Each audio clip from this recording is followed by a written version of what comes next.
No, acá de Papuchi y Mendecación Kichis. ¿Qué tal? ¿Cómo están? Bienvenido a mi otro video. Así que hoy tenemos un tema nuevo. Así que vamos a empezar. Así que el tema de esta semana es lluvia en quechua. Así que aquí va.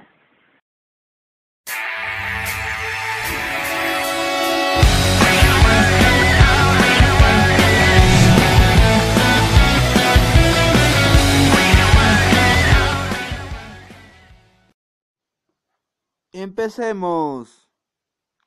Lluvia en quechua se dice para. Y si quieres decir lluvia viene, dices para jamushan. También puedes decir la lluvia se va.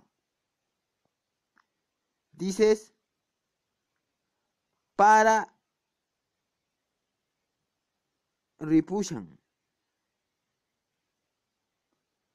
O también puedes decir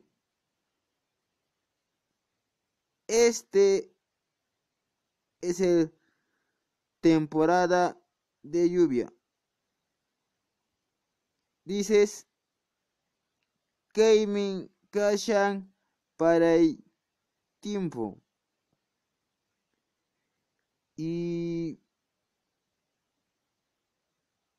temporada de lluvia en quechua se dice para el tiempo. Gracias por ver este video. Si te gustó el video, dale me gusta porque me encanta cuando te gusta. Y si tienes primera vez, suscríbete a mi canal para que no te pierdas de ningún video. Bueno chicos, no olviden de suscribirse. No olviden de seguir en redes sociales en Facebook como Imenaya Nukakani Papuchu. Así que chicos, conmigo hasta la próxima video.